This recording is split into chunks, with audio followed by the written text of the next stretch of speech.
ओम श्री सद्गुरुदेव भगवान की जय। बंदहु गुरुपद कंज कृपा सिंधु नर रूप हरि महामोहतम पुंज जासु बचन रवि कर निकर। बोलिए श्री सद्गुरुदेव भगवान की जय।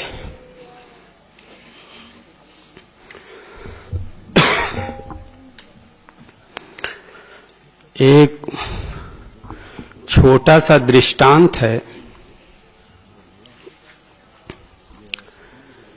कि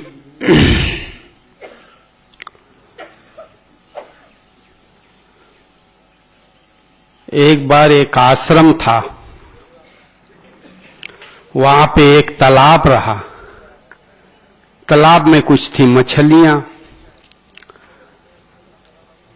और जब मछलियां ज्यादा हो गई तालाब में तो वहां मछलियों को खाने के लिए कुछ सफेद कुछ काले रंग के बकुले भी आने लगे।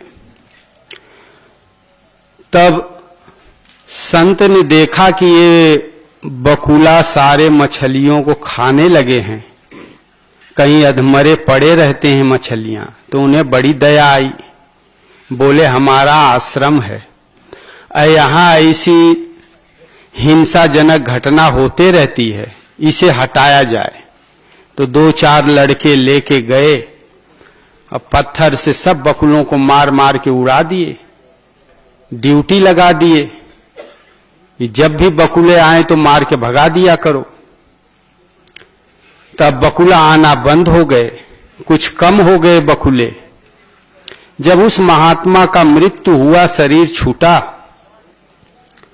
तो दूसरे उनके गुरु भाई बन गए महंत। कुछ दिन के बाद उन्होंने उन्हें स्वप्न दिया कि देखो भाई, ये तालाब में जो बकुले थे मछली खा रहे थे, हमने इनको उड़ा दिया था, इसलिए हमको नरक हो गया है, तुम सावधान रहना। तब वो बोले अरे इतने अच्छे संत थे, खाली बकुला उड़ाने के कारण इनको नरक हो गया, हम नहीं उड़ाएंगे। फिर वो रुकवा दिए कि भाई बकुला आए चाहे सियार आए कोई आए, हमसे क्या मतलब, जाने दो, अब मत उड़ाया करो बकुला। फिर धीरे धीरे बकुला आने लगे, मछली खाने लगे। जब उनका शरीर छूटा तो उनके तीसरे गुरु भाई बन गए महंत।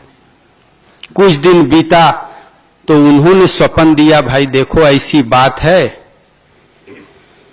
कि हमने बकुला नहीं उड़ाया इसलिए नरक हो गया, क्योंकि बकुला अगर उड़ा दिए होते तो ये मछलियां सुरक्षित हो जाती। बकुला खाते भी थे और व्यर्थ के ही सीधी सादी मछलियों की हत्या भी करते थे। वो गए, तब से उनके पहले गुरु भाई आ गए, बोले भाई देखो बकुला मत उड़ाना, नहीं अरे बकुला उड़ा देना। पहले ने तो मना किया कि हमने नहीं उड़ाया इसलिए नरक हो गया, और फिर पहले वाले आए तो बोले हमने उड़ा दिया था इसलिए नरक हो गया। अब वो तीसरे वाले गुरु भाई बड़े चिंता में पड़े कि उड़ा दिए तब भी नरक, नहीं उड़ाए तब भी नरक, क्या किया जाए। तो उन्होंने हृदय में गुरु महाराज का रूप पकड़ा, बोला प्रभु आप ही मछली में हो, आप ही बकुले में हो, हमारे लिए जो आदेश हो वो हम करेंगे, अब स्वर्ग नरक आप जानो। जब अनुनय विनय किए तो भगवान हृदय से रथी हो गए, गुरु महाराज का स्वरूप हृदय से रथी हो गया। और जब जरूरत पड़े तो कभी बकुला उड़ा दें, कभी छोड़ दें, कभी उड़ा दें। और उन्होंने ही तीन गुरु भाइयों में से जो तीसरे नंबर के थे वे ही मुक्ति को प्राप्त हुए। तो एक तो दृष्टांत है, उदाहरण है। ये संसार भगवान का ऐसा ही है कि इसमें मनुष्य अपनी मन से बुद्धि से चाहे जो भी कुछ करे, अच्छा करे चाहे बुरा करे, अंत में ये नरक पिंड नहीं छोड़ता। अच्छा करोगे अच्छे घर में जन्म मिलेगा, खूब बढ़िया लोगों की सेवा किए, दान दक्षिणा किए, भजन किए, तो नेता बन जाओगे, मंत्री बन जाओगे, फिर धीरे धीरे धीरे धीरे कंगाल के घर में जन्म होगा, फिर पशु योनि मिलेगी। पाप करोगे तो त्रियक योनि अर्थात पशु पक्षी योनि। ये जन्म मृत्यु ही वास्तव में नरक है। ये नरक से छुटकारा नहीं मिलता। इस नरक से, जन्म मृत्यु से परे जो परमात्मा है, जहां जन्म मृत्यु नहीं होता, किसी तरह का शोक संताप नहीं है, हर्ष विषाद नहीं है, ऐसा सिचुएशन, ऐसा स्थिति परमात्मा का जो स्वरूप है वो ही पाता है जो तीसरे नंबर वाले संत के समान इस संसार में जीवन व्यतीत करता है। हर मनुष्य के भीतर दोनों हैं, भगवान और परमात्मा, और दोनों के हृदय में प्रेरणा चलती है, किसी के हृदय में परमात्मा की, किसी के हृदय में माया की। तो जब तक हम भगवान को हृदय में नहीं धारण करते, नहीं पकड़ते, तब तक हृदय में स्वाभाविक रूप से माया प्रेरणा करती है, निर्देश देती है। और ये माया का प्रेरणा रहता कैसा है? तो कहते हैं कि फिर ही सदा माया कर प्रेरा, काल कर्म स्वभाव गुण घेरा। ये माया इस जीव को, इस शरीर में काल कर्म स्वभाव और गुण, इन चारों के माध्यम से प्रेरणा देती है। किसी की मौत आती है, जहां पे मौत होना रहता है वहां पे अनायास वो बेगर किसी से पूछे पहुंच जाता है। वो माया काल के द्वारा प्रेरित करके वहां ले जाती है। कर्म, हम जो भी कर्म करते हैं अच्छे बुरे, वो कर्म का जो प्रभाव रहता है, कर्म करके जो हम पाना चाहते हैं, वो लिप्सा उसको वहां पहुंचा देती है, प्रेरणा कर देती है। धन की लिप्सा है तो धन के लिए बंबई कलकत्ता भटकते रहेंगे, चले जाएंगे। तो काल कर्म, और करते करते जब स्वभाव आदत पड़ जाता है, वो प्रेरणा करने लगता है। और गुण, सत रज तम, ये तीन गुण होते हैं। जैसा गुण होगा वैसा भीतर प्रेरणा, इच्छा जागृत होगी, और वैसा ही मनुष्य कार्य करेगा। और ये माया इन चारों के द्वारा प्रेरित करके कहां ले जाती है? तो बताए कि आकर 4,84,000 जोनि भ्रमत यह जीव अभिनाशी। 84 लाख योनियों में ही ये माया भरमाती है। किसी न किसी रूप में आपको शरीर धारण करना पड़ेगा इसकी प्रेरणा से। और शरीर धारण किए करोगे तो शरीर के गुण से भी अपलावित होना पड़ेगा। शरीर है तो खाने के लिए जुगाड़ करना पड़ेगा, रहने के लिए घर बनवाना पड़ेगा, इस शरीर की सुख सुविधा की सारी व्यवस्था भी करनी पड़ेगी। इसके भाव अभाव में हर सुख भी हृदय में बने रहेंगे, राग द्वेष भी बने रहेंगे। तो यही है माया का प्रेरणा। और जब हम हृदय में भगवान को धारण कर लेते हैं, तो जब भगवान की प्रेरणा चलने लगती है, तो ये माया के प्रेरणा से निकलकर, माया के क्षेत्र से निकलकर भगवान के क्षेत्र में जीव प्रवेश करने लगता है। अब भगवान की प्रेरणा हमारे आपके हृदय में हो कैसे? हमारे आपके हृदय में तो काम की, क्रोध की, ईर्ष्या की, द्वेष की प्रेरणा चल रही है। अब भगवान को हम देखे नहीं हैं, भगवान का ना रूप है न नाम है, तो उनको हृदय में हम पकड़े कैसे? कैसे उनका ध्यान धरें? कैसे हम भजन करें कि वो हमारे हृदय में प्रेरणा करने लगे? तो उनको धारणा कोई भी मनुष्य आपो आप नहीं कर सकता, अपने बल से नहीं कर सकता। ये भगवान की ही सारी सृष्टि पैदा की हुई है। अब भगवान की ही ये दिया हुआ शरीर है, और ये जीव इस शरीर में आके ये संसार के अच्छे बुरे भोगों को भोगता है, पदार्थों का उपभोग करता है। लेकिन चूक यही करता है कि जिसकी ये चीजें हैं उससे पूछता नहीं। जैसे आप का कोई वस्तु कोई ले बगैर पूछे तो उसको आप चोरी कहोगे, पकड़ा जाएगा, उसको दंड देते हो, मारते हो, पीटते हो, जेल भेजते हो। उसी तरह ये भगवान ने ही मनुष्य शरीर दिया है कि कबहू की करि करुणा नर देही, देत ईस बिनु हेतु सनेही। और ये जो संसार देख रहे हो बाहर, वो भी भगवान का ही बनाया है कि अखिल विश्व यह मोर उपाया, सब पर मोहि बराबर दाया। ये अखिल पूरा विश्व मैंने ही पैदा किया हूं और मुझ पे ही, मेरा सब पे बरोबर दया है। तो ये शरीर संसार दोनों भगवान का दिया हुआ है और ये जीव जब इस शरीर में आता है, मनुष्य शरीर में, तो बस इस शरीर को अपना कह लेता है। और ये जो संसार की सारी चीजें हैं भगवान के द्वारा बनाई, तो कुछ उल्टा सीधा करके अपना लेता है, तो कहता है ये मेरा है, ये मेरा। और यही मैं मेरा को ही माया कहते हैं कि मैं और मोर तोर तय माया। तो यही चीज यदि हम भगवान से पूछ के इस संसार में व्यवहार करें तो वो चोरी नहीं माना जाएगी। तब जो भी संसार में कर्म करोगे तो न पाप लगेगा न पुण्य। इसलिए देखो संत महात्मा होते हैं, तरह तरह के संत महात्मा होते हैं। वेद व्यास थे, बहुत बड़े संत थे, कृष्ण के समकक्ष थे। लेकिन अंबा अंबालिका तीनों बहन थी। अंबा को छोड़ के 2 बहनों थी, उनको पुत्र हुए मारे गए। वेद व्यास के ही द्वारा उनको ये अंधा धृतराष्ट्र, पांडु और विदुर पैदा हुए थे। ब्याह तो कर लिए लेकिन उनको पाप पुण्य नहीं लगा। अब आप इस संसार में शादी ब्याह सांसारिक क्रिया करके पाप को प्राप्त होते हो।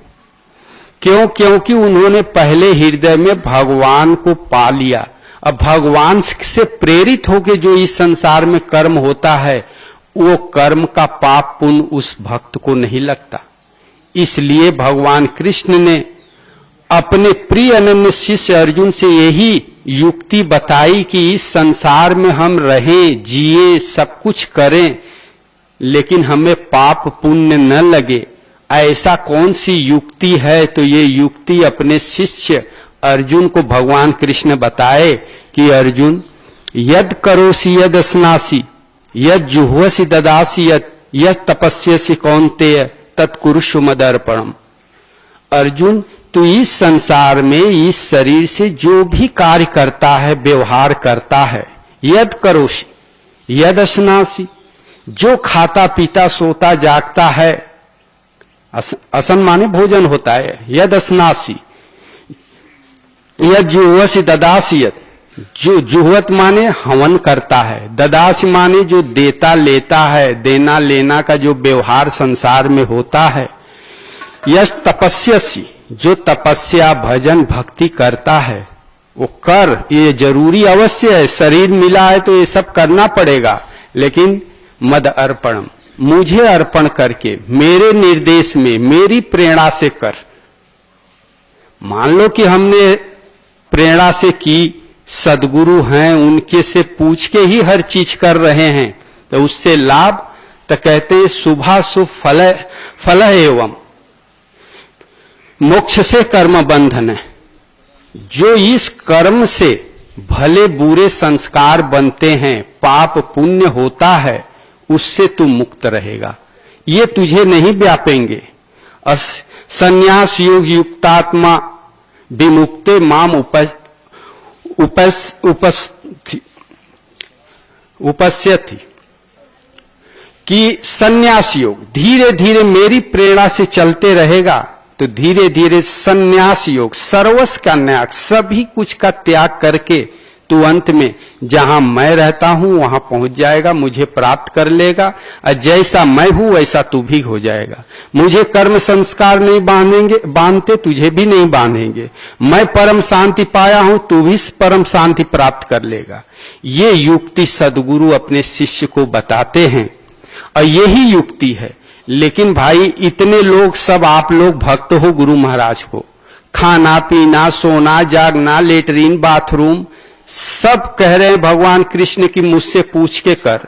अब आप लोग को लगा है भूख, लगा है बाथरूम, अब लाइन लगा के पूछो गुरुजी करें न करें, खाएं न खाएं, सोएं, तो इसका हां ना कहते तो गुरुजी भी पागल हो जाएंगे और आप लोग भी परेशान हो जाओगे। कैसे प्रेरणा गुरु महाराज का सदैव हमें मिले, हर व्यवहार में मिले, तो इसका एक युक्ति है।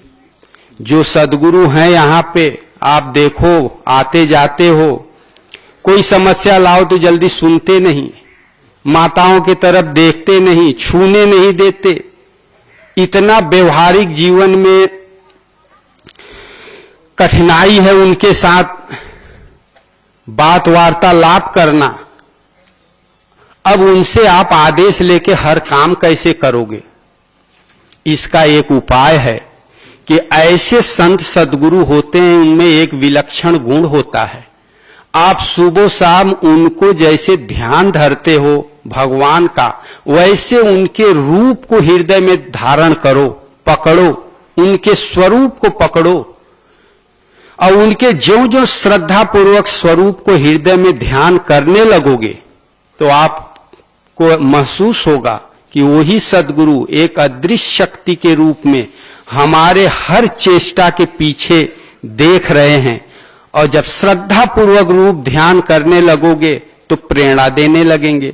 उनकी प्रेरणा का माध्यम यही है, आपके श्रद्धा का परख भी यही है कि आपने श्रद्धा से उनको पकड़ा है तो पहला प्रेरणा अंग फड़कन से शुरू होगा, और श्रद्धा से पकड़ोगे तो स्वप्न इत्यादि में उनका रूप आएगा और कुछ न कुछ प्रेरणा करेगा।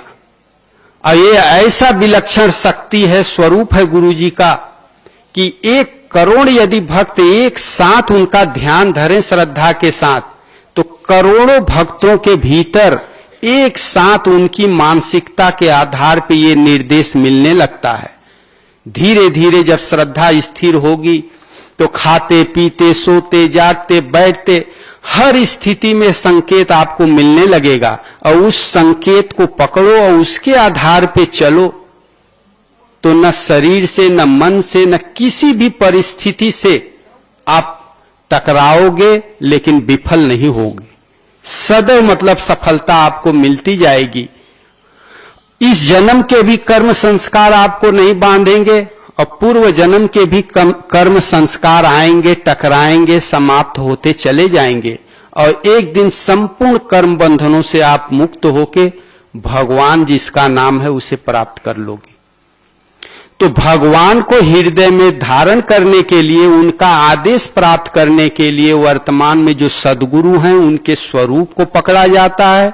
अश्रद्धा से स्वरूप पकड़ ले, चाहे वो स्त्री हो, चाहे पुरुष हो, चाहे यहां का हो, चाहे विदेश का हो, चाहे कोई जाति का हो, चाहे धर्म का हो, सिर्फ चाहिए श्रद्धा। श्रद्धा से पकड़े तो वो मार्गदर्शन मिलना आरंभ हो जाता है और उसी मार्गदर्शन में चल के मनुष्य अपने संपूर्ण कर्म के संस्कारों को भी खत्म कर लेता है और इस जीवन में भी जीते हुए कर्म बंधनों से मुक्त रहता है, पाप पुण्य से मुक्त रहता है। इसलिए भगवान श्री कृष्ण ने अर्जुन को बताया कि अर्जुन, मत चित्ता मदगत प्राणा बोधयंत परस्परम कथयंतस्य माम नित्यम तुष्यन्ति च रमन्ति च।